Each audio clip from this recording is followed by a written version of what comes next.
Great. Hello, everybody. Good afternoon. My name is Isabel Ramos. I am coming to you from Montclair State University in New Jersey, and I'm happy to welcome all of the students, professors, and other human rights advocates who are joining us today for this important discussion. Today's event is brought to you by, in collaboration with, the university's College of Humanities and Social Sciences Career Service Center, known as CHSS Career Center, the PreLaw Society, and our Global Center on Human Trafficking. Ali Boak, who is the director of the Global Center on Human Trafficking, she and I came together to offer this event because of the overwhelming interest of students to address human rights violation in the United States and globally. That is definitely has a large presence on our campus, as it probably does on yours. Because January is National Slavery and Human Trafficking Prevention Month, we thought this would be the perfect time for us to come together. The goal of this event is to support and prepare students to carry the torch of justice in the fight to end human trafficking. With the information shared today, we hope that you will pursue academic and career opportunities that prepare you to make an impact on human rights policy locally and globally. So without further ado, I'd like to welcome our moderator and the director of our Global Center on Human Trafficking, Ali Boak. Thank you, Isabel, and welcome everyone. Thank you so much, Isabel, for your partnership and for reaching out to collaborate on this really important event. And thank you to Donna Meeker O'Rourke and AJ Kelton for your assistance in putting this together. And a very special thank you to our distinguished panelists, some who I'm meeting for the first time, others who I've known for quite a long time. We're so happy that you can be here today. We really have a treat in store for all of our participants. You're going to be having the opportunity to hear from and to ask questions from some of the leading human rights lawyers and advocates in the anti-trafficking field. So I am going to briefly introduce each panelist, and then I'm going to ask each of them in order to take about 10 minutes and to share with you how they got to work in the field of human trafficking. What are the responsibilities in their current jobs? What impact do they have for survivors of human trafficking? Or what impact do their efforts have to end human trafficking? What part of your job do you enjoy the most, and what is the most challenging? And any advice or recommendations they have for pre-law or law students or others who are interested in working in the anti-trafficking field. No need to go in order. This can be very informal, just however you feel the most comfortable, panelists, kind of talking about your journey. The overall goal, as Isabel mentioned, is just to let people understand how people take different pathways in the law field to work on these very important issues of human rights and human trafficking. So I'm going to give a very brief introduction. I'm going to introduce all the panelists together, and then I will ask Martina VanDenberg to start. So our first panelist, say hello, Martina, is Martina VanDenberg. She's the founder and president of the Human Trafficking Legal Center. This is an organization dedicated to providing pro bono counsel to survivors of human trafficking. Ms. VanDenberg is one of the most experienced working in the field of human trafficking. For more than 2 decades, she has fought human trafficking, forced labor, rape as a war crime, and violence against women. She's represented victims of human trafficking pro bono in immigration, criminal, and civil courses, and she's trained more than 4,000 pro bono attorneys nationwide to handle human trafficking matters.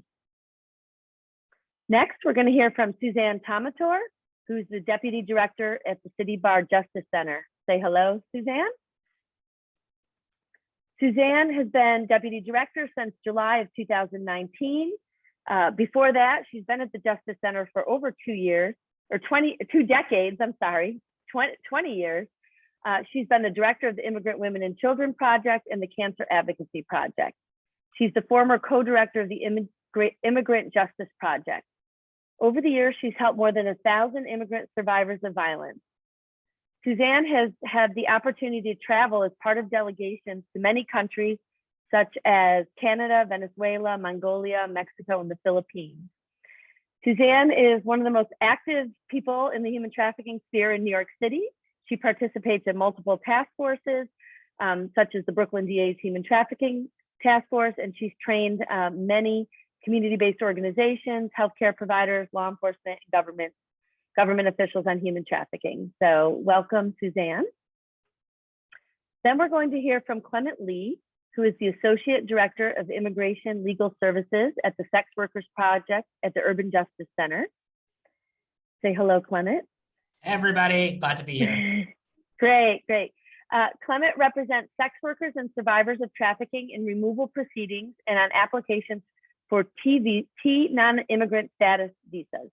He's a consultant at the New York City Anti-Violence Project, where he advises attorneys representing LGBTQ survivors of intimate partner violence who are in removal proceedings. Very, very important work. Previously, he was a staff attorney at Immigration Equality, where he represented detained LGBTQ asylum seekers, and he is a supervising attorney at the Central American Refugee Center. Thank you, Clement.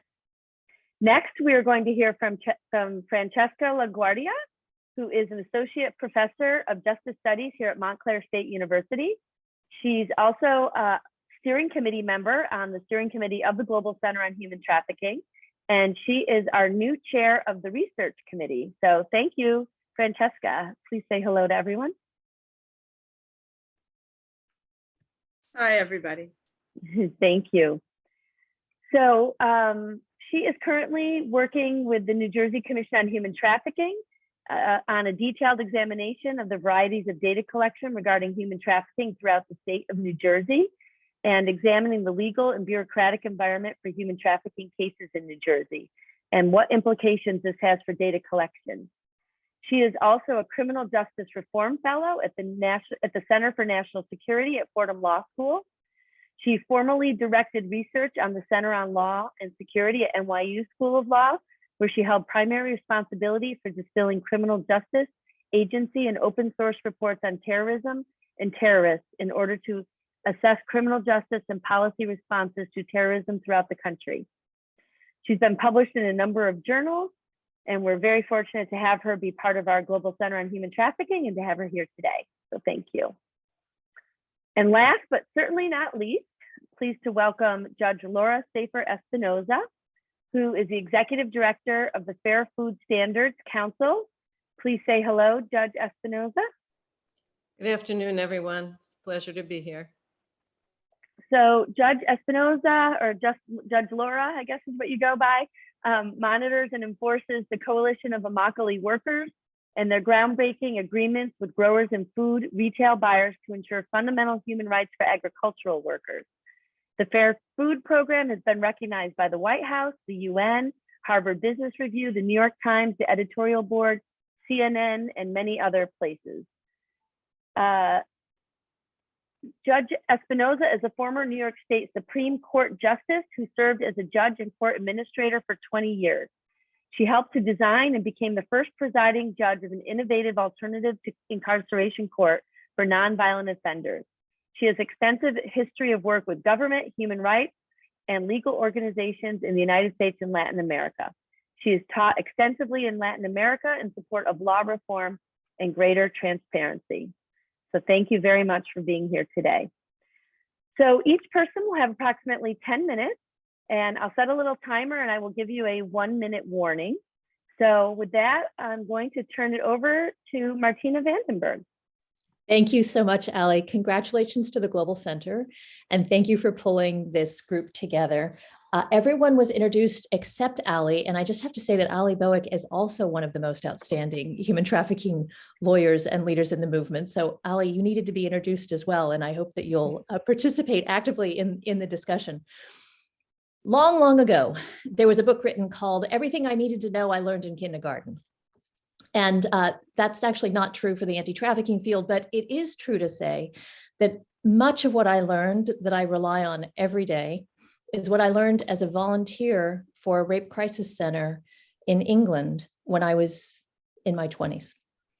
Because it was working in the Rape Crisis Center as a volunteer that I learned how to deal with people in crisis, with people in trauma. And that training informs the legal work that I do now. So sometimes the training that you need to be an effective lawyer is not actually law school and not actually a clerkship. Sometimes it's learning how to deal with trauma and learning how to deal with people. So I am an accidental tourist in the human trafficking world. This is not where I started and not where I intended to be, but it's where I've been for the last 20 years. A little piece about how I got here. When I left graduate school, my field of expertise was the Soviet military. And I was an expert on security studies.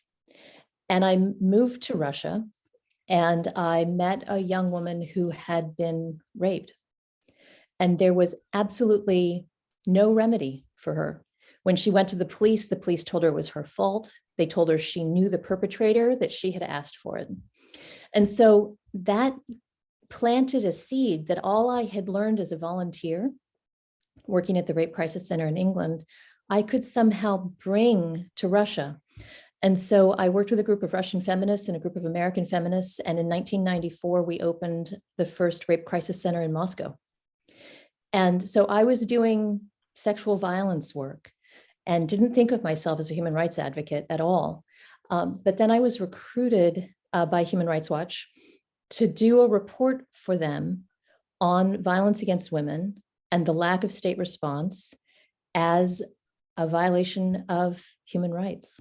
And that moment, working for Human Rights Watch, completely transformed the way that I saw the work. It was no longer social services. It was no longer direct counseling of individual rape crisis callers. It was actually a mission to systemically change the way that states dealt with sexual violence. So while I was living in Russia, I lived there for 4 years. An amazing lawyer came to visit, a woman named Gillian Caldwell. She was doing an undercover investigation of trafficking of women from the Russian Federation, which was brand new. No one had even thought of that. And Gillian managed to do an entire film called Bought and Sold with undercover footage. And that was my introduction to human trafficking. And so from there, I switched gears and moved from the sexual violence movement into the human trafficking field. In the meantime, I came home, went to law school, and I joked in Russia that I wasn't a lawyer, but I played one on TV. And so I realized I actually did need a law degree. So I moved back to New York, went to law school, and then continued working at Human Rights Watch. So I did all of Human Rights Watch's documentation of rape as a war crime in Kosovo. I did reporting on trafficking of women for forced prostitution by peacekeepers and government contractors in Bosnia, and then did a lot of other work on sexual violence and discrimination against women. I tell you this story at some length only because I want you all to realize that the path that you choose, the obvious path, may not actually get you to where you think you're going to go. Everybody has about 4 careers before they're 30. So be forgiving, right? Be kind to yourselves. So very quickly, just to wrap up, because I want to hear from the other panelists, because Ali has brought together sort of lots of my favorite people and incredible rock stars who have tons to say. So I'm going to clip this a bit. I'll just say, the other lesson I've learned is that if something doesn't exist, you have to invent it. And so I was a partner in a law firm and wanted to do all pro bono all the time and wanted only to represent trafficking survivors. But at a law firm, all of you know that's not actually possible. And so when I was looking to resign the partnership, I wanted to find an organization that would allow me to do all representation of human trafficking survivors, but in civil cases, doing civil litigation on behalf of trafficking survivors. And that didn't exist. There was no such animal. There was no place to go. And so I decided to found an organization. So about 10 years ago, I founded the Human Trafficking Legal Center. We've trained thousands of lawyers to do pro bono representation for human trafficking survivors. Civil litigation is something I'm happy to talk about. But civil litigation is an important tool for trafficking survivors, particularly for those held in forced labor who have very little access to justice, whose cases are almost never prosecuted. But now that we have been pushing civil litigation in the federal courts as a remedy for trafficking survivors, both sex and labor, about 501 cases have been filed over the last 19 years. And trafficking survivors have recovered $255 million in public judgments and public settlements. So that's $250 million that survivors now have access to. I will admit, very hard to collect money, but that nevertheless, those are real victories for survivors. The last thing I will say is sometimes we think of legal representation as going to immigration court or going to federal court, but actually the reality is there are so many other pathways and so many other ways to be engaged in the human trafficking movement. And one of the new pathways that we are now using is trade remedies. So there is a law, the Tariff Act of 1930, a completely moribund statute that in 2016 was amended so that advocates can bring petitions to the US government to block goods made with forced labor from entering the US market. And so we, as an organization, along with 9 other partner organizations, petitioned Customs and Border Protection to block all cotton from Xinjiang that was made by forced labor of Uyghurs who are being now subjected to forced labor and genocide. We brought a petition to the US government to block all cotton from entering the US market, and the US government agreed. And now there is an order that does not permit any cotton to enter. Just to give you a sense of how impactful trade remedies, which I think is new to many of us, how impactful trade remedies are, the US government blocked more than 1,500 shipments of goods made with forced labor, valued at $500 million last year. And companies are starting to sort of sit up and take notice. It's really important to be creative and think about, what can I do as a trade lawyer? What can I do as a financing lawyer? What can I do as a tax lawyer? We have need for pro bono attorneys in all of those fields. The last thing I'll say, because you asked for recommendations, and one recommendation is listen to the other folks on this panel, because everyone has a different path to arrive at this place as a human trafficking attorney.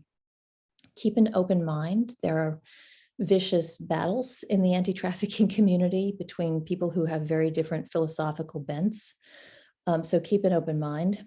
And lastly, this is a movement where there are wonderful mentors. And so when I first came into the movement, I had been working abroad for years. I had no friends in the anti-trafficking movement, and Suzanne Thompson took me under her wing and taught me everything that I now know about immigration law. So there is a real camaraderie and real friendships, long-term friendships in this movement. And I think I'm just grateful to my colleagues. So do invest in relationships with mentors because it makes a difference. So I think I'll stop there and hand the baton to the next speaker, and I'm happy to answer any questions. Thank you, Martina. I think it was really powerful what you said. If it doesn't exist, create it. Because we can't forget, we're still pretty young in this anti-trafficking movement compared to some of the other movements. And there is a lot that does not exist that we know we need. So there's plenty of room for more advocates and more lawyers and more human rights folks to get involved in the anti-trafficking movement. So thank you very much for that. Next, we're going to hear from Suzanne Thompson, who is the Deputy Director of the City Bar Justice Center. Suzanne? Good afternoon, everyone, and thank you for inviting me to participate in this panel.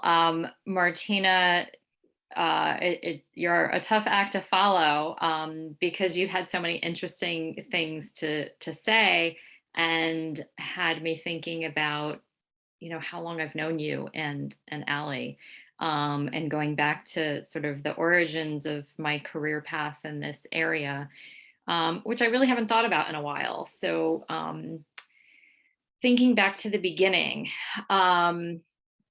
when I went to law school with the intention of working in public interest, human rights, I'd like to do something, international involving women's human rights in particular. And I went to CUNY Law School, which has a really strong public interest program and International Women's Human Rights Clinic at the time. However, during my second year of law school, I became very interested in US immigration law and quite fascinated with the complexity and the unavailability of paths for people to follow when they strongly desire to straighten out their status. Immigration is the only area of law that applies retroactively, which is also very bizarre. And it just really caught my attention. So I was lucky enough to have the opportunity to apply for and receive a fellowship through Open Society Institute, and designed a project in Queens, New York, which is one of the most diverse areas in the United States, training law enforcement and first responders on VAWA immigration relief and benefits in the community that are available to survivors of domestic violence. So early on in that fellowship, I received a phone call from a Russian-speaking domestic worker. And I was at CUNY Law School with someone who was able to interpret, who took the call and did a brief telephone screening, and then sat down and brainstormed with that person and a few other law students at the time to figure out what was going on with this individual. There were elements of domestic violence, there was elements of employment law issues. We just couldn't figure it out. And this is probably in 2000 or 2001. And really what I had heard for the first time was my first labor trafficking case. It was around the time the Trafficking Victims Protection Act was passed. We knew that this person was in trouble, needed assistance, but it was challenging at the time to identify what the paths to legal remedies were. So as we researched this case more, we were able to define it as labor trafficking and try to help this person seek assistance. Shortly after that, I had met the folks from the Freedom Network, which probably included Ali, although I have no specific recollection of the time we actually first met. But I started to become involved with the Freedom Network, and really people who laid the foundation to expand, the federal law and victim services, and really develop training materials and best practices for working with survivors of trafficking. And I was privileged enough to work with this group of individuals to host a national conference in my office. And around the same time, I had been introduced to someone who shared domestic violence funding by a foundation. And it was a very interesting introduction. I actually just looked this person up on LinkedIn to see where they are these days. But I was introduced to an American who sat on the Athens, Greece City Council in the early 2000s, who was involved in setting up a human trafficking hotline in Greece. So I was able to meet with her and sort of, find out what they were working on in Greece and kind of get an international perspective. So that experience, along with networking with people from the Freedom Network and really learning what was going on across the US and sort of being at the birth of the US anti-trafficking movement, I met so many amazing, interesting people doing fantastic work who were really committed to client-centered services and amplifying the voices of survivors in helping create spaces in legislation and policies that would benefit trafficking survivors. I could, go on and on, but I'm going to look at some of the other questions that I was prompted to speak about. So, my job has changed over the years. I did a lot of training of pro bono attorneys to take on trafficking cases and other domestic violence cases, looking at the space of civil litigation, although I primarily practiced immigration law over the years, learning from Martina and others, and working with some of the large law firms to bring some civil litigation and trafficking cases was a really rewarding experience, and not something that I went in with, having experience with. In addition, sort of another detour that was kind of interesting was working with law enforcement, not as a criminal defense attorney, but as a victim advocate attorney, helping my clients assert benefits that are available under the federal systems, working with victim assistance contacts at the various federal agencies, drafting victim impact statements, and looking at restitution that's available within, federal trafficking prosecutions, looking at some of the tax benefits. It's been really a very, very fascinating area to practice in over the years. And a lot of it we just did by, working with our clients, networking with our colleagues, and being on, right at the forefront of new laws, and sort of paving the path ahead. Right now, I'm in more of a management position. I have passed the reins to the Immigrant Justice Project and the trafficking programming to some colleagues. I still occasionally participate in the Brooklyn DA's Human Trafficking Task Force. And Ali, again, I don't know if people know, Ali, started the first human trafficking task force in New York City, which I believe was a pilot program at the time. And I still have the materials from that project. And that project was used as a model to launch other multidisciplinary task forces around the United States.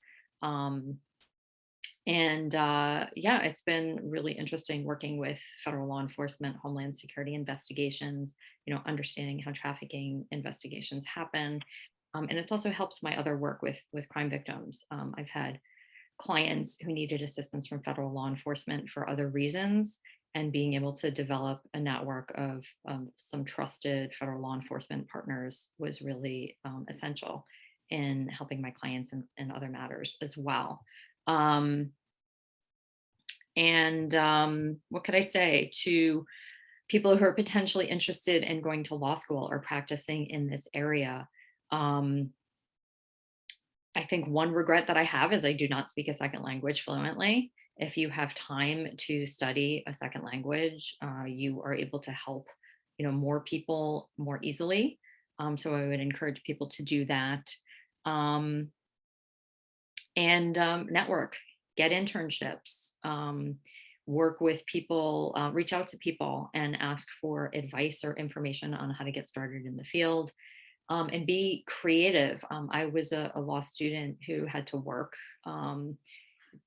for money so I could pay rent. And a lot of internships were unpaid at the time. I know some of the rules on that have changed. But if you're lucky enough to receive some funding from your school to pursue unpaid internships, or consider internships during the academic semesters if you're not able to take on unpaid internships. But network as much as you can and talk to people and do your research. I think I probably have used my 10 minutes at this point. So You're actually almost perfect. You have like 30 seconds left. Good timing. Thank you. Thank you. Thank you, Suzanne. And Suzanne gave two pieces of wisdom that I think are really, really important. One is to check out the Freedom Network. Many of us, I know Martina and Suzanne and myself, are very involved with the Freedom Network over the years and are very close colleagues and dear friends with many of the members. And I know Judge Espinoza works with Laura Germano, who is also a co-founder of that network with us. And it's a great place. We have a network all across the country. And so if you want to volunteer, do internships, or you need to refer someone to a reputable organization, they have a list of members online. It's also a great place to educate yourself about human trafficking. As a network, we've created many policy and position papers that are, I think, very leading in the field and cutting edge. So you can go there and read up on some of the topics. So with that, thanks, Suzanne, and I will turn it over to Clement Lee. Thank you very much for joining us today. Thank you. I'm so glad to be among such esteemed colleagues. Glad to hear so many folks have worked with Russian folks. Здравствуйте. So, Хорошо. Oh, очень хорошо. Очень приятно познакомиться. Очень приятно. So I am a deportation defense attorney at the Sex Workers Project, and we work with clients that are involved with sex work, whether that is by choice, circumstance, or coercion. I want to talk about, like, I still remember it was about a decade ago, the first time I worked with somebody who is a survivor of trafficking. So I myself, I'm from Flushing, Queens, and like all throughout my childhood, I remember like seeing massage parlor type places. It just like quietly stood there. I barely noticed them. I barely thought about them. And, you know, I come from a family of immigrants myself, right? I had like one sort of narrative about how immigration worked, right? Like bad stuff happens over there, then you decide to come to the United States, and then like life gets better, and it's sort of like that's how it works. When I sat in that room, I was an intern, and I listened to, I won't forget it, I listened to this woman talk about the amount of money she had to pay to the snakehead smugglers and to come here, and the sex work that she had to do in order to pay back the smuggler. I was like, all this time, this stuff was happening. Like, I live right around the corner. How could I not know this? And I sort of think that this sort of clandestine kind, you know, this clandestine kind of immigration, this trafficking is something like that's the nature of it. It sort of happens, like, and you may not be able to see it, but that doesn't mean that there's no harm happening. And I remember, when I started as an intern there, I was a law student. You know, one thing that I'll say to pre-law students, I do think, I mean, I experienced it. I said, you know, I took a look at myself. I'm like, I don't look like any of these other fancy lawyers. I feel like a total imposter. I still remember the first time I went to like like an immigration detention cell, and I was talking to a client. Like the client couldn't see it, but I was like, oh my God, oh my God, oh my God, what do I do? What do I, inadmissibility, deportability, what is the thing that I was to say to this person? I now, like looking back, I now know that that was a sort of necessary part of my career growth. And sometimes now I'll look back and I'll see things that I remember of people going the other way, like not knowing stuff, opposing counsel all the time for ICE, not knowing things, but being very fervent about whatever point of view they have. So I do think that that's like an important thing that I wish that I knew about at that time. But when I began my career, I knew that I wanted to do immigration law. I was in law school, and they were talking about different clinics. And then when the person came talking about the intersection of criminal law and immigration, it was like a light shone down on this person, and I could just like, that's exactly what I want to do. And so, you know, in my day-to-day here at Sex Workers Project, you know, we do deportation defense. There are folks that are in removal proceedings and absolutely are like, the system has made it 100% impossible for folks to understand like how their proceedings are, even from the notices to appear in court to the charges that are listed to like aggravated felonies. It is impossible for folks to understand. So it's like a sort of thing where having an attorney is really, really useful, and it gives me and my team a sense of purpose. For trafficking, let's see, what impact do we have for survivors of human trafficking? I think that when we work with survivors of human trafficking, we help them apply for T non-immigrant status, which, you know, that allows them to be on a path to first a green card and then citizenship. And, you know, that's what we're working for in the macro sense. However, I think another thing that I try to remind clients of is like, they're not only telling their statement in order to get status, but, you know, I encourage people to think of it as an opportunity to declare to the United States government that what happened to them was wrong. Sometimes I say that to clients, and you'll see their eyes and their brains and like try to place this in their head. I like to tell folks, sometimes it's about closing a chapter in their life and opening a new one. I think that immigrant narratives are all full of survival narratives, right? You know, I talk to a lot of Chinese women that they're undocumented, their English is limited, and so their choices are working in a nail salon, you know, where there's toxic chemicals, or a restaurant where not everyone is suited for that sort of physical labor, or working in a massage parlor, which carries it with it, you know, a lot of the stigma of sex work. You know, I think that I like to encourage folks to think of that as like a survival narrative of things that, you know, you hear stories all the time of things immigrants do in order to have a better life, either for themselves or for their children. What part of my job do I enjoy the most? What part is the most challenging? I used to work at Immigration Equality, where I would work with LGBTQ asylum seekers. I myself identify as gay, queer too.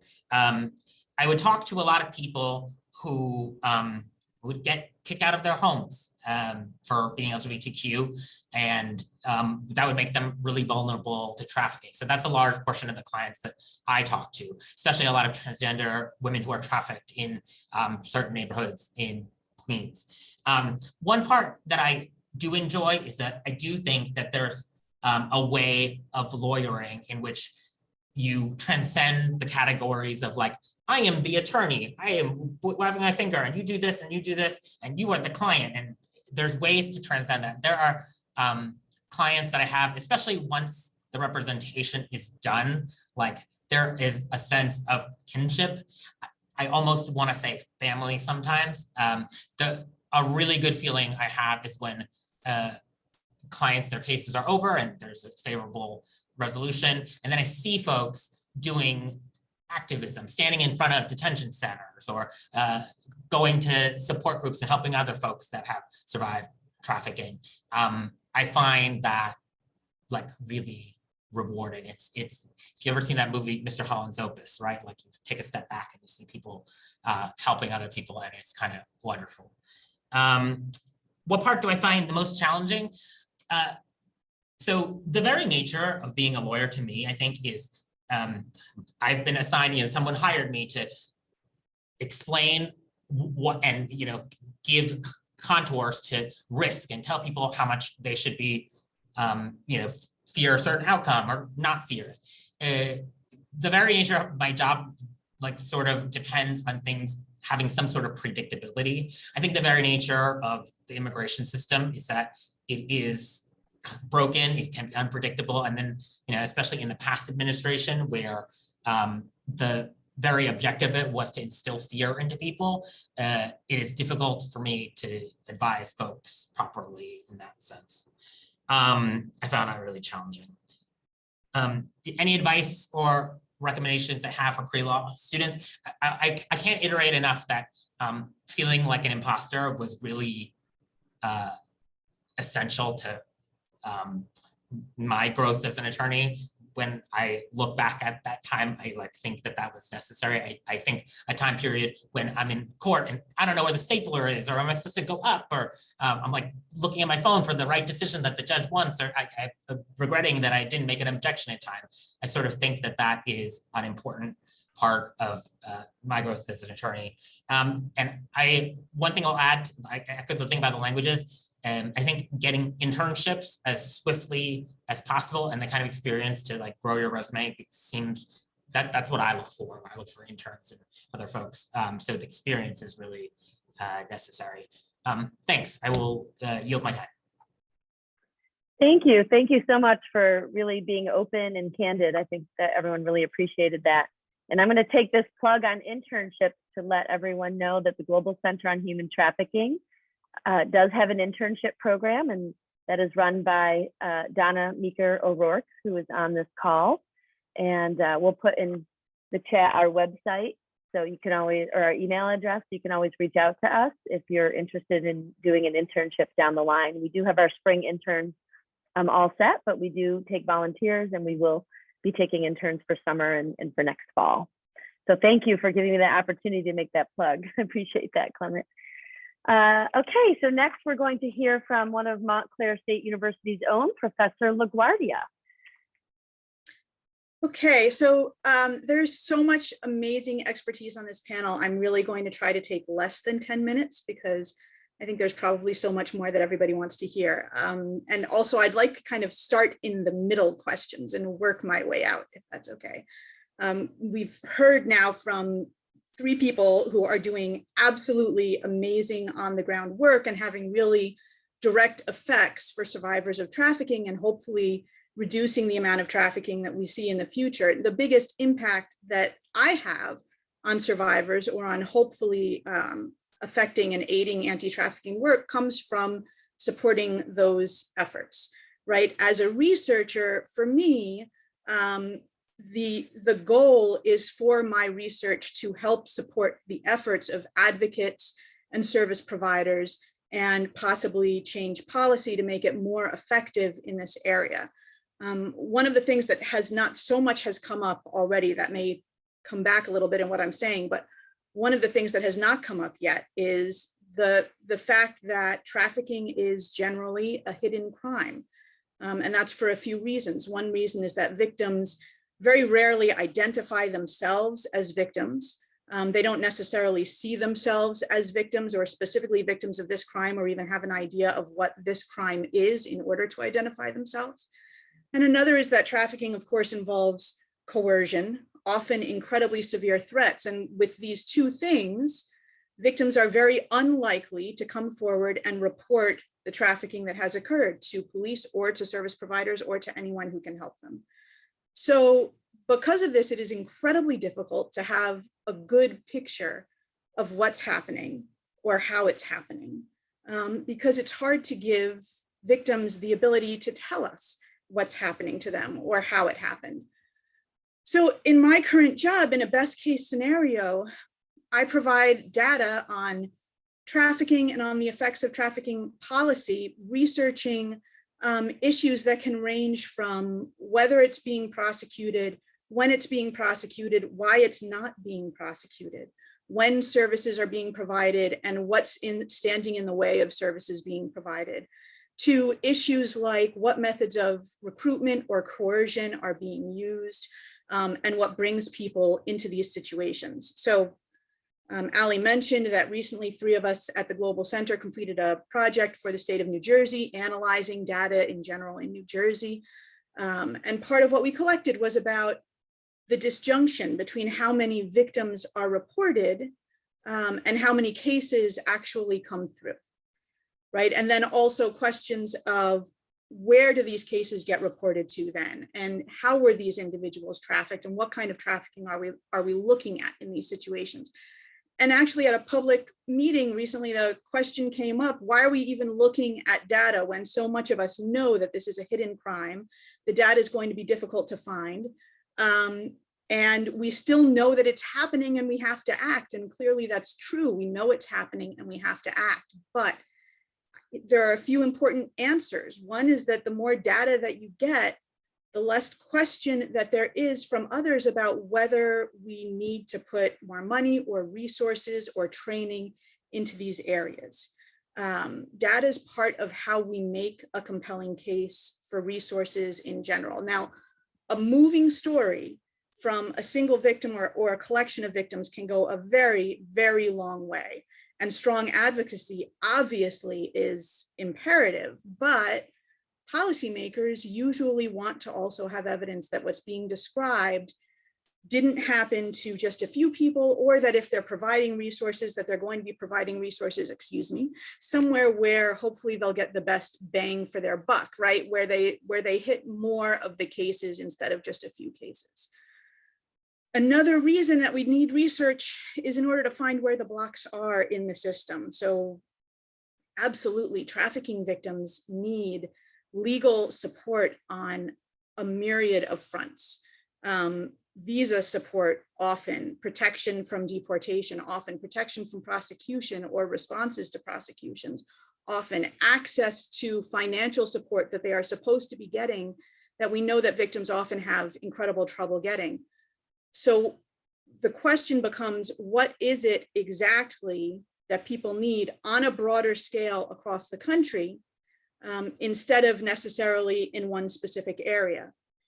And also, what are the places where the law, possibly because of the bureaucratic, legalese, red tape nature of the law, is getting in its own way and blocking people from having access to these resources. Research can help with that. You know, one of the things that we find in terms of victims, for instance, getting funding that is specifically set aside for victims of trafficking is that it might be difficult to access that funding if they have open criminal cases against them. We also know that victims may have open criminal cases against them in part because this lifestyle has a way of marginalizing and criminalizing people, and in part because they may have been coerced into criminal activity that may be actually part of their victimization.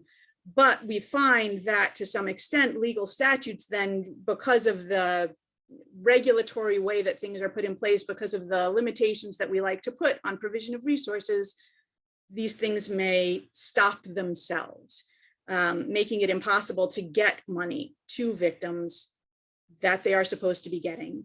And for that matter, making it more difficult to give them the resources that they need in order to feel safe enough to report, or safe enough to cooperate with law enforcement so that we can prosecute if that's what we want to do, or safe enough to cooperate with researchers so that we get a better idea of what other types of solutions might be more effective in this area. Because definitely one of the things that we're seeing is that there may be a lot of non-criminal solutions that up to this point have been ignored that could be very effective in terms of cutting down on trafficking actually happening. So there's a lot of room, particularly from the legal side, where we need specifically legal expertise in order to do this research, because law has its own language.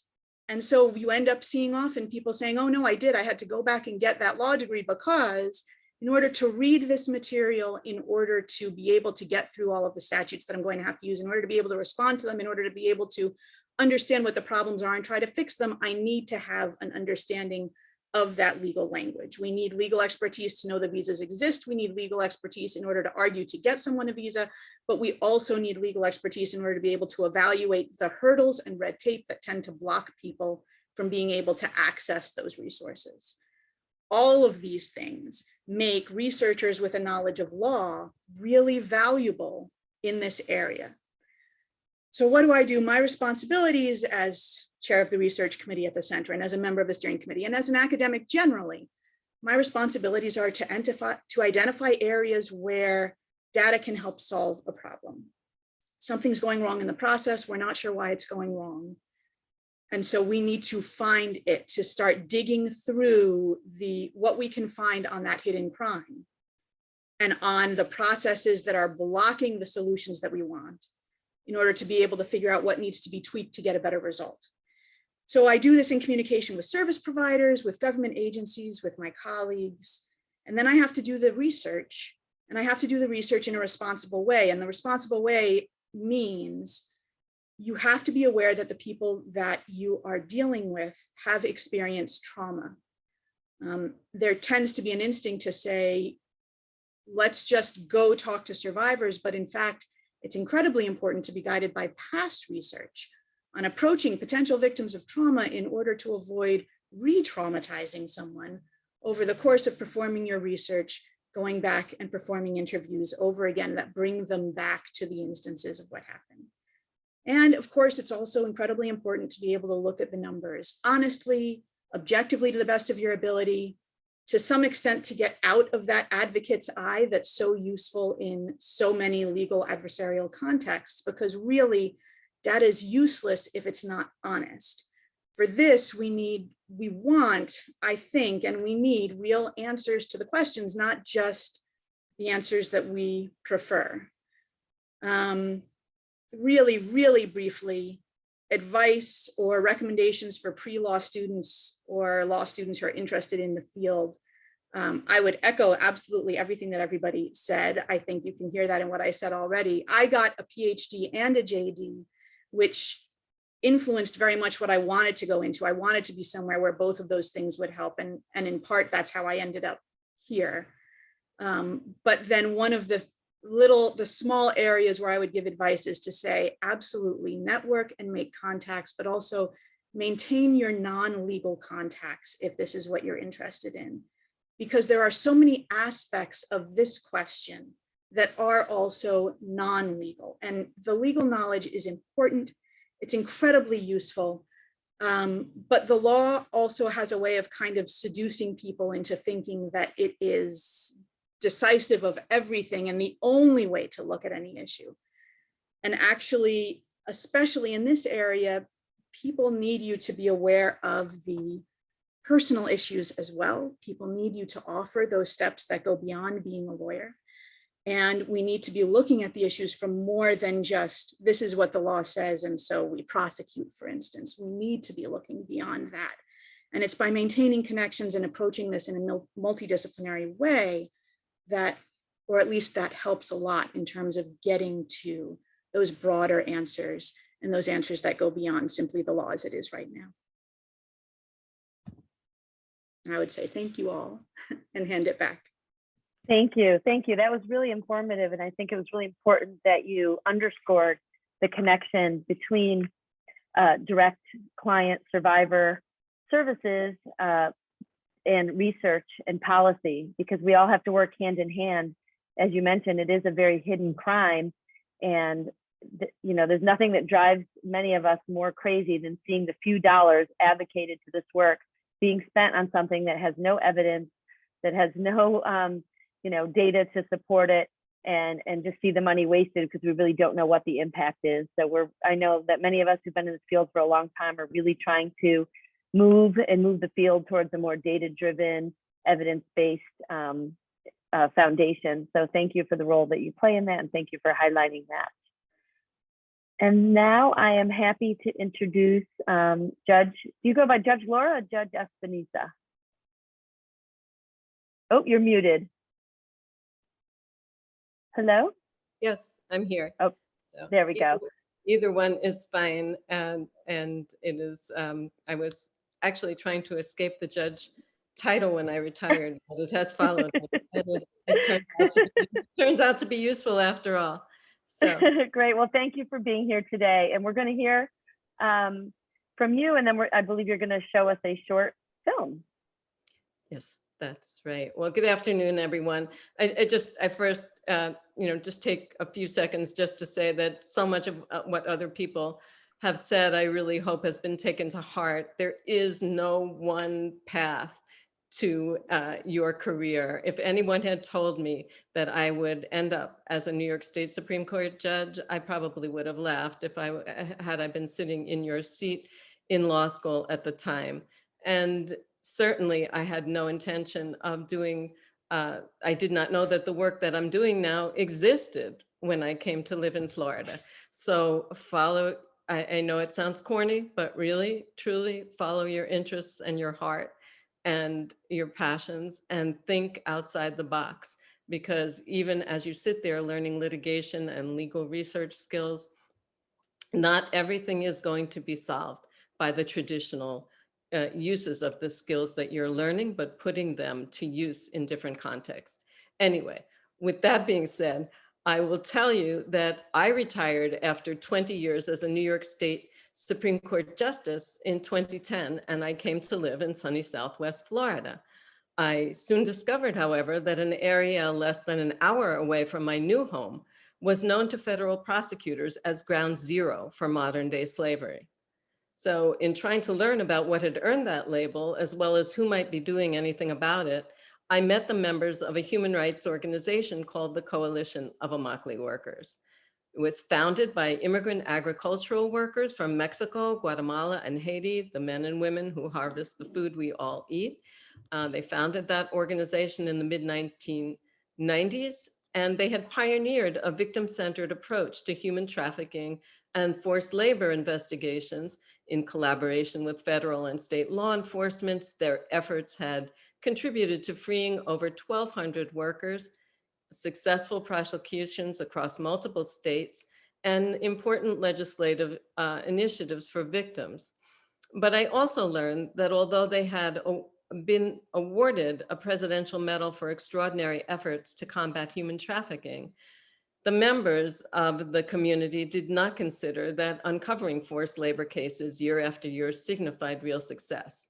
Prosecutions tended to focus on low-level labor contractors, while the produce that was harvested under those egregious conditions just kept rolling to market. And as a result, there was little incentive for employers to change the underlying systems that gave rise to abuse. And for those reasons, CIW changed their strategy.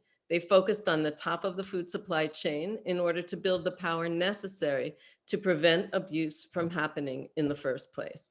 I think that most prosecutors, judges, and certainly victims would agree that the very best case is the one that never happens. And so to provide a vision of that very different reality I'm describing, I'm going to try, at least with help here, to share a brief segment produced by CNN International's Freedom Project on the program.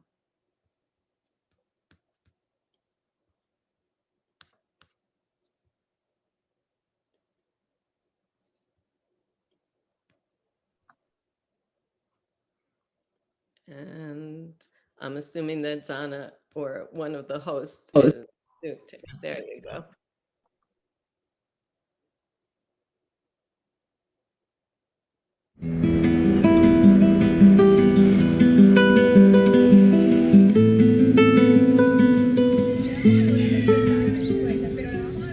Immokalee, Florida, hot, humid, and home to thousands of migrant workers who board buses early every morning, bound for tomato farms scattered throughout the region.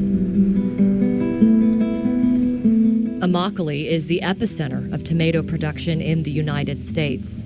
Florida produces 90% of the country's winter tomatoes. It also used to be ground zero for modern-day slavery in agriculture. We found out that workers were being held by armed guards, prevented from leaving, pistol whipped, some sexually assaulted.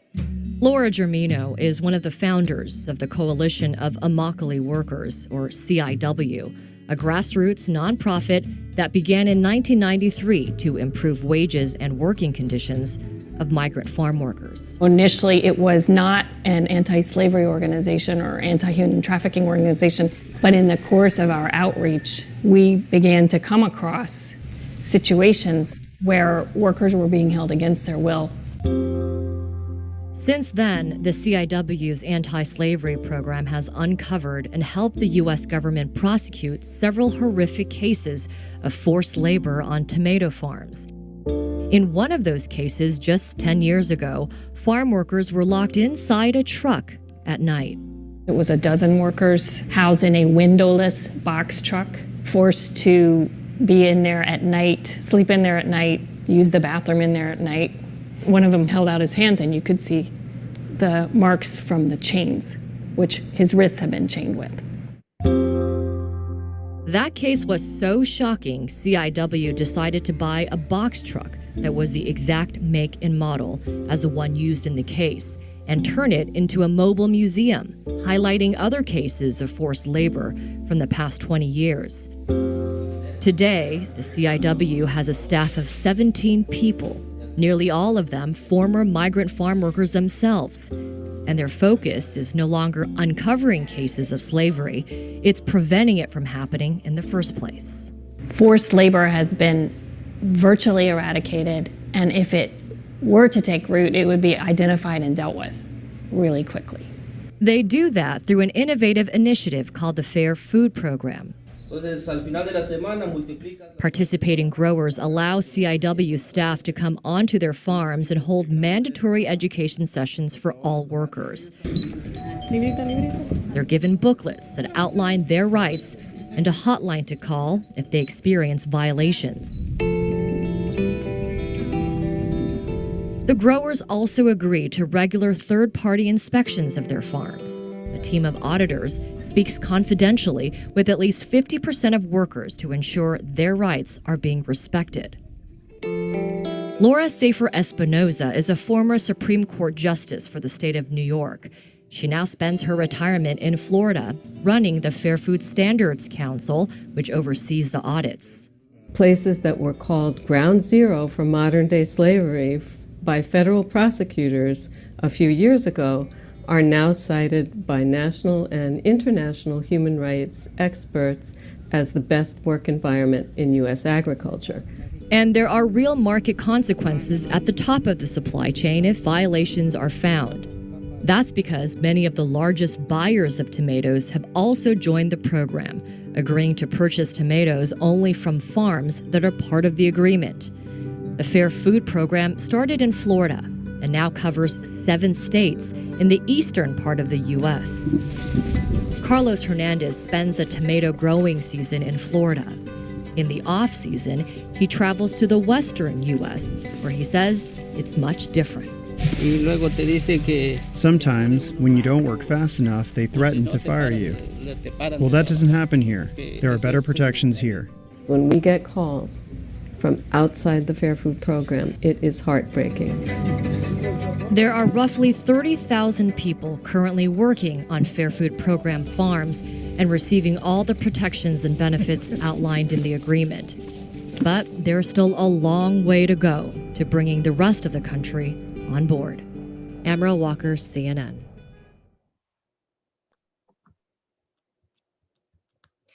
So Ali, if you tell me how many minutes I have left, I can adjust. Yes, let me just check 1 minute. We have about 8 minutes left. Oh, terrific. Because Okay. everybody else was so efficient that we kind of had a little cushion built in. So feel free to talk a few more minutes if you would. Okay, that's fine. So I just want to be considerate of your limits, and so that we get to the questions and answers too. And anything that I say or have said about the road, either the road to the judgeship or to this work and how it is done is fair game and Q&A as far as I'm concerned. But just really briefly, as you saw, the Fair Food Standards Council, that's the separate nonprofit organization that I have the privilege of directing, we monitor and enforce compliance with the Fair Food Code of Conduct. And, at their core, the code's requirements are focused on the detection and the prevention of human trafficking. So that includes zero tolerance for forced labor, for violence, and sexual assault, as well as many requirements that directly undermine the power of the usual perpetrators. And if there's interest in that, we can get into that too. And then you saw, workers who have already been educated on their rights and in some ways are now frontline monitors of their own rights, can interact freely without fear of retaliation with our auditors and our complaint resolution mechanism. We get unprecedented access to people during those audits. There's no bar to our entry. We don't have to make legal application to get there. And we interview a very large percentage of the workforce. And the beauty is that growers have to comply with the code and our corrective actions in order to maintain good standing. So I don't miss the power from the bench. This is huge power because you're actually impacting people's sales and their ability to do business, which in some ways is a lot more powerful than what would happen to them administratively. So anyway, to complement the audits, we run a 24/7 complaint mechanism, and our hotline, it's always answered live. People carry it on their person. And so that takes a particular kind of dedication and mindset and multilingualism, as other people have mentioned.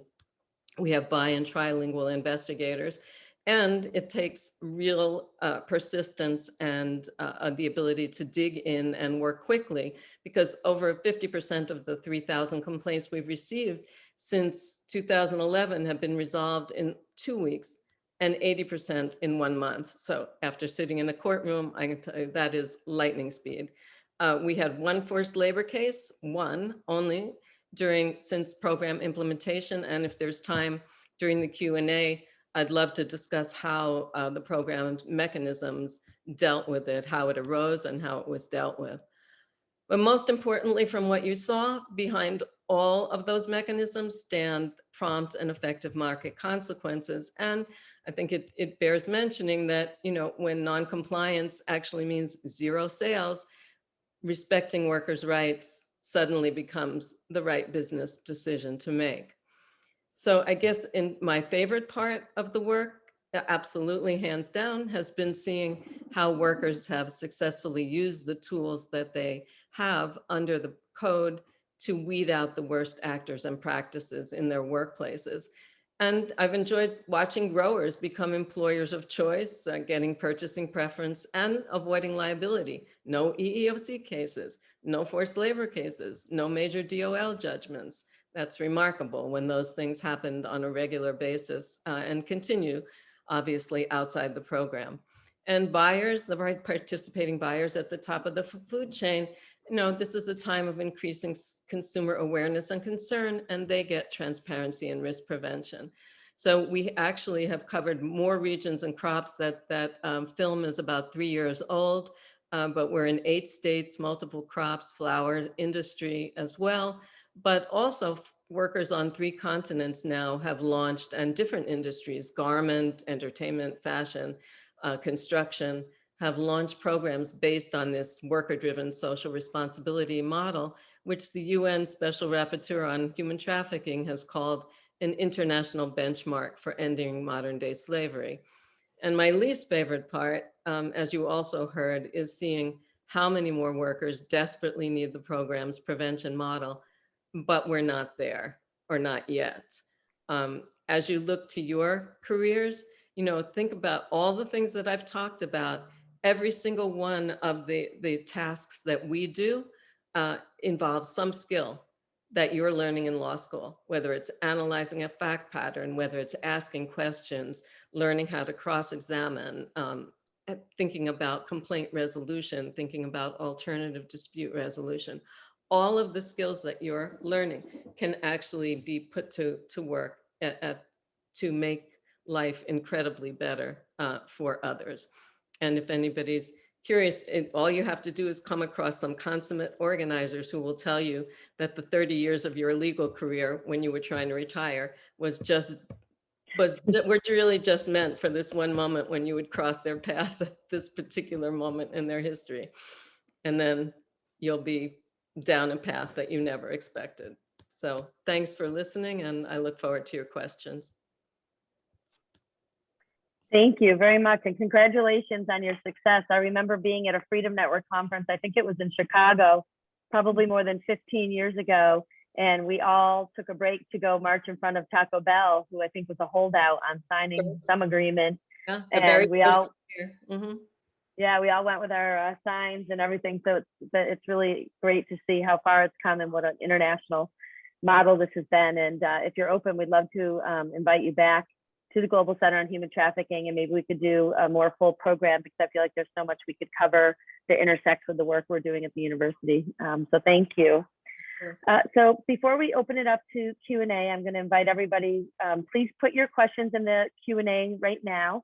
I'm just going to take a stab at kind of summarizing what I think are some common themes that I heard from all the distinguished panelists. So thank you all for sharing your life stories and your life work and your life passion. That was really the first point that stood out to me, that there is really no right path, and none of you set out to really have a career in anti-trafficking, but you followed your hearts and you followed your passion. And I just know from listening to you and those of you that I know personally, how much you all really care about your work and the people you serve.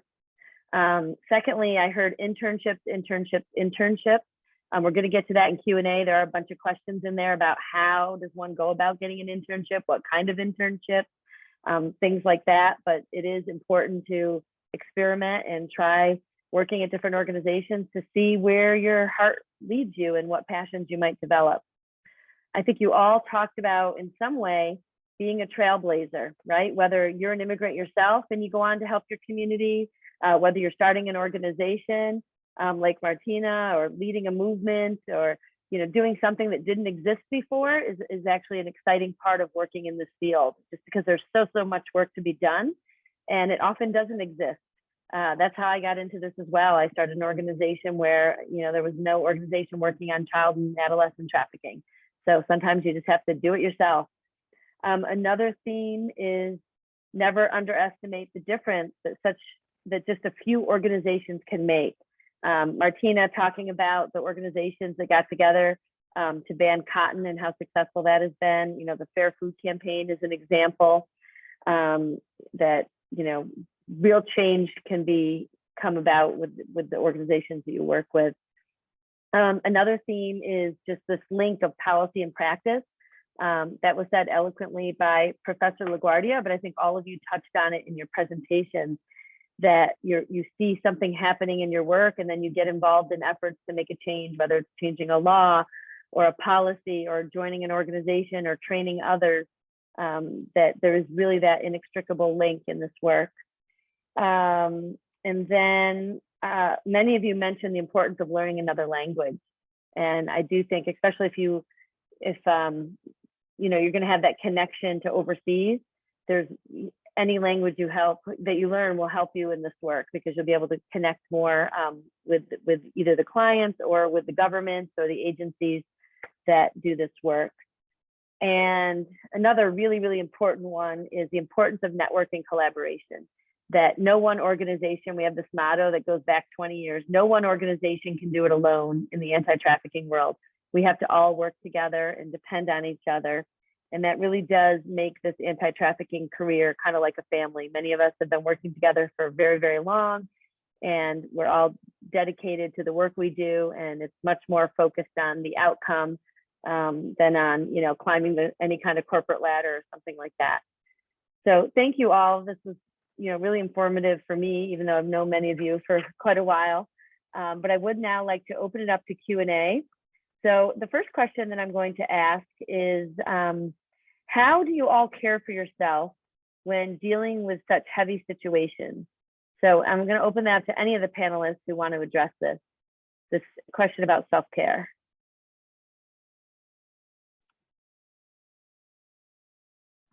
So I will start very, very briefly. Two things.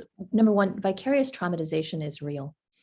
And we all have a duty to take care of ourselves, because if we don't, we can actually inflict harm on the people we're trying to work with. So I learned at Human Rights Watch, when we were doing war crimes investigations, that it's very, very important not to handle stress as all of the foreign correspondents did that I worked with in war zones. They just drank all the time. So that's not the option. That's not actually the right answer. So I think a lot of my friends in the field, and others should weigh in, but a lot of people exercise and work on teams where there is fun and a sense of humor, right? So I feel like you cannot do this work without a sense of humor, and you cannot do this work without some sort of physical outlet as well. Thank you, Martina. Would anyone else like to add something to that? I just want to add that over the years, I've found working with clients very inspiring. And something I think that Clement said about closing a chapter and opening a new one, I like that framing rather than always labeling someone as a survivor who overcame. I mean, people are complex and multifaceted. And I always love talking to my clients just about really simple things, like how they enjoyed holidays, or what do they do on a warm summer day, and getting to know them just from a human level, and sharing, not oversharing, but sharing, a few items about myself, and finding some common ground where you could connect as people, not just as lawyer and client, being professional with your boundaries, not overly familiar, but just realizing how some people get through their day when they've had to overcome so many things. It's just really inspiring to continue to help people in the ways that you can as a legal professional or other professional. And I go to the gym a lot, like Martina says, get exercise, have that outlet. Yeah. Thank you, Suzanne. So okay, we have does somebody else want to add? No, go ahead, please. Just going to add that really, in an organization that, like the Fair Food Standards Council, where it actually didn't exist, and we had to, create all our procedures. We were charged with monitoring an entire industry with tens of thousands of workers, and putting it up overnight, basically. There was no time for self-care for anyone. It was just like all hands on deck all the time. But then the danger is, and the danger for people who get into positions of leadership or directorship like myself, is to, not, you have to know when it's time to shift gears. And when you time to look around at your staff and say, okay, you know what, people actually need more time off. They need more holidays. They need more time away from the hotline. They need, a great healthcare package, a mental health care package. And, it's okay to take care of yourself. We are all inspired by the work, and that's where we get our main charge. But it's fine to either lobby for, if you're not the director, or to make sure, if you are in a position of leadership, that your staff is getting taken care of too. Otherwise they can't go on. Thank you. That's very wise advice, and something that it's hard sometimes to put into practice when we feel like there's so much to do and so many pressing needs, but you're absolutely right. We have a number of questions just about getting internships and networking. Any advice on how to network, and any tips on how to get internships and network if you don't have very many connections to begin with? Where should students start? Any advice for them? I have some advice. So I think that for undergraduates that aren't law school students, I think to distinguish oneself, to rather than just plain send a resume, sort of proposing a way in which the person might be useful to that organization. Both shows that you know the organization, like whether it's interpreting or some sort of discrete research thing that the project might say, yes, that is really useful to us. I think that organizations always can use more useful information. And if there are clients always have needs that fall outside of the legal wheel. If you can identify what those are and say, hey, I can help in this way. I think, if that were presented to me, I would be delighted and impressed that somebody would want to help, knew enough about the organization and help the client in this very discrete way, rather than having me invent some way in which they can help. I think that would be a useful way to distinguish yourself amongst other applicants. Great. Anybody else want to add to this? There seems to be a lot of interest in this question. So I totally agree with Clement. Absolutely agree. The one thing I will say is what distinguishes an application that we consider from one that we can't is whether the person can write. And so if you really want to work on a skill set, yes, learn the second language, but writing skills are absolutely essential. Even if you're not going to be a lawyer in the organization, anything you do, you really need to be able to write. Yeah, that's very good advice. Very good. I think anybody else? Timing is key. If you wait to apply when hundreds of other college students or law students are applying, you may get lost in the shuffle. It's impossible to go through 300 resumes, or your chances are smaller if 300 resumes come in. But if you're mindful throughout the year, with networking and reaching out to people and writing them independently to introduce yourself and see if there's potential for opportunities and what the timing of the organizations are. Sometimes it's just easier to make those connections at off-cycle times. Thank you, Suzanne. Anybody else want to comment on that? I would just say now, to take advantage now of the remote world where before many people would have to be on site, and that would signify even more work for the organization in supervision and responsibility for an intern. Now there are many things that you can do from a remote capacity. And so offer, in addition to, I think it's a great idea to offer a discrete project. And also sometimes organizations are just looking for somebody who will do whatever's needed. And so if you say, I'll do whatever from wherever, that goes a long way. I mean, willingness to travel or to be remote and not need to be, in the mix, so to speak, physically can be a big help. Thank you. And I would just like to add that I know for us at the Global Center that, we do have a number of interns every semester, but we also have a robust number of volunteers. And volunteering might be a great way to start at first, because usually an internship is a much larger commitment.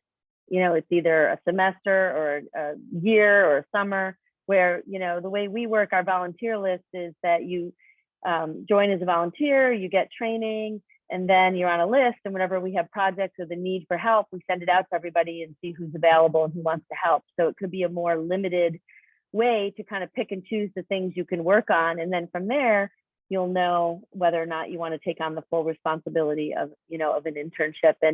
And also, I know many of us in the field are generous with our time, that, sometimes we can take calls from students or grad students or others or young professionals and just do like an informational interview and just kind of learn about that organization and, can network that way. Say, hey, could you introduce me to other people? And that's another effective way to kind of network and attend conferences. I don't know if anybody mentioned that, but there are a lot of human trafficking conferences, and sometimes they offer reduced rates for students. And the Freedom Network has a great conference coming up in Miami, and I'm sure I'll see a lot of you there.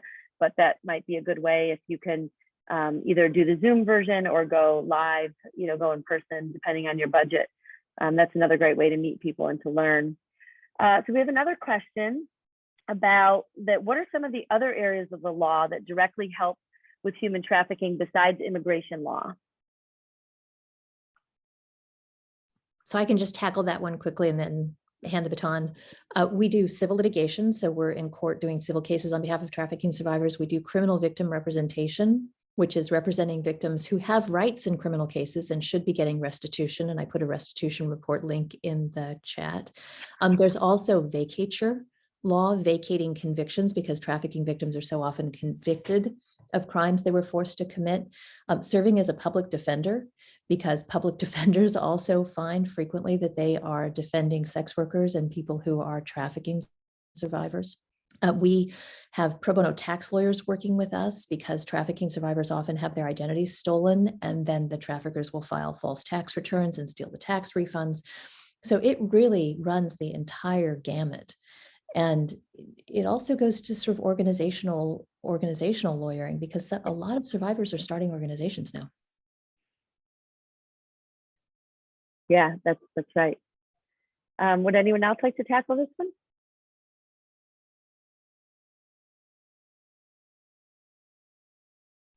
I think, Okay. Oh, go ahead.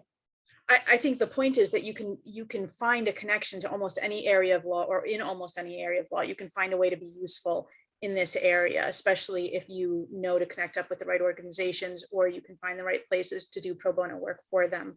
You can probably find a way to use almost any legal expertise in this area, because victims need services and need help in legal areas universally.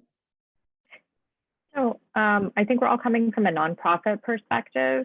So I feel kind of funny giving a plug for government or law enforcement, but don't forget about the child welfare systems, state agencies, government agencies that are, in place to help survivors of trafficking.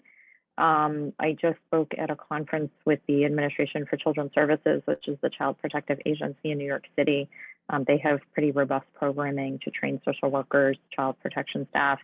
The refugee resettlement agencies and other federal government agencies also work to help support and provide benefits for trafficking survivors. I don't work in that realm, but I just wanted to point it out for people who are job searching.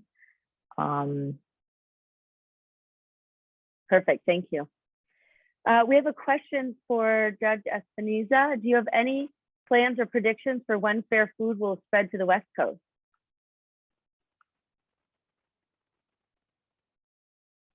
Oh, you're on mute. We can't hear you.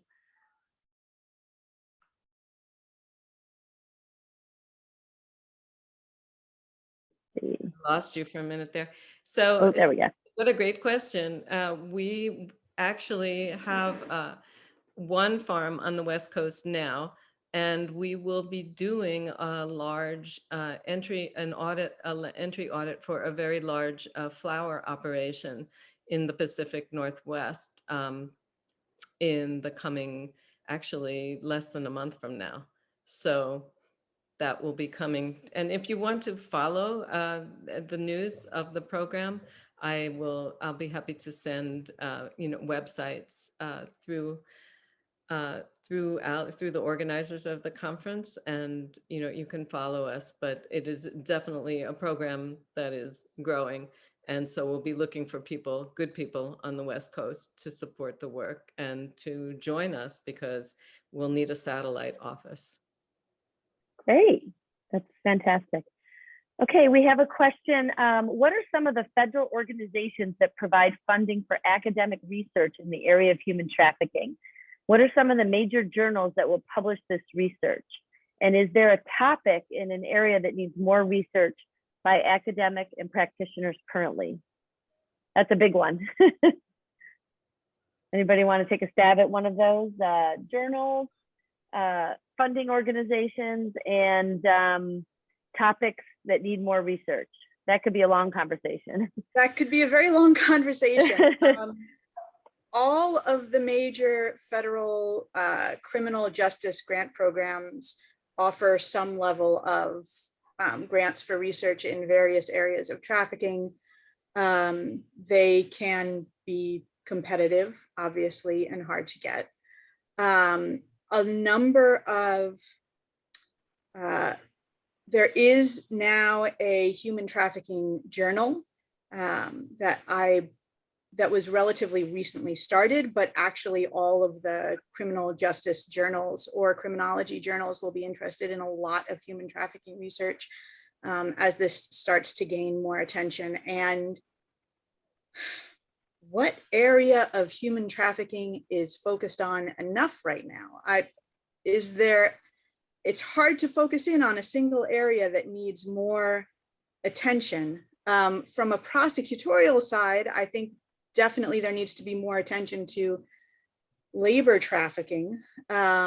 We get, or at least what I have seen, I suppose this is anecdotal, but is that we see a lot of journal articles on sex trafficking.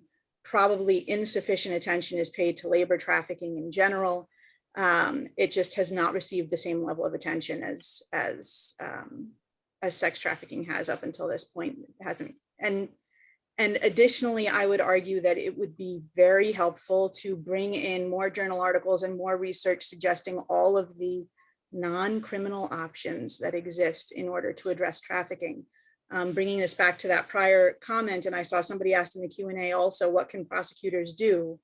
And prosecutors can do a lot in terms of going after traffickers, and the criminal justice system can do a lot. But first, they have to see that the trafficking is there. So just being aware of it and looking for it is a big thing. But also, in general, it is important for us to start looking for non-criminal justice responses to this, because we see that they have great effect. And so the more journal articles, I think, the more research that we can get on the comparative effect of criminal pursuit versus non-criminal pursuit would be incredibly helpful. Great. Would anyone else like to add to that? Yeah, I'd just like to add that for family reunification purposes for foreign national survivors of trafficking, law enforcement is often key. But like my colleague just said, the first step is recognizing trafficking and listening to the client's wishes. And, the goals of a prosecutor are much different than a service-oriented attorney. I feel like I'm cheering a lot for law enforcement today, where I'm sort of surprised at hearing myself say that. Yeah, it's just an important perspective, considering that federal law enforcement has the capacity to facilitate some of these benefits. That as a service providing attorney, I don't have the capacity to independently always provide those sorts of services, although I would buttress them by backing it up with services from other nonprofits and professionals. Yeah, I would just say on the forced labor cases that we have participated on, or because obviously the coalition's work goes on outside the Fairfield program in that regard, and also the one case that we handled inside, the prosecutors' knowledge of human trafficking and forced labor and their training and, being aware of the issues in general is critical. I mean, there's a vast difference among the offices in terms of how well tuned in people are. And then just all the needs of people when they're going through these cases, which is partly what you're talking about. It overlaps with the advocacy world, but prosecutors can make victim services, can work in a team in tandem with victim services advocates, and to make sure that somebody is following up with people as the case goes on, because we know it takes a very long time. And unless somebody really is there and supporting and, keeping in touch with the victims and the witnesses, those cases are very likely to disappear. So the more that the prosecutors are tuned into that fact and proactive about it, the better. Great. Well, we're out of time, so I want to just give a last thank you to all of our panelists. It's been very interesting, and we really appreciate your generosity with your time and your experience and your life story today. Thank you. I'm just going to turn it over to Isabel in case she has any final words to say, but thanks again, everyone. Yes, a big thank you to everybody and the work that you do in helping all of us, learn more and hopefully do better as a society. For our participants, I would like to invite you to complete our survey at the end of the program, where you'll have a chance to share your contact information to get more, to stay up to date on future events hosted by the Global Center on Human Trafficking. And yes, take care, everyone, and good job. Take care. Thank you. Be well. Stay safe. Thank you. Great. Thank you, everyone. Thank you.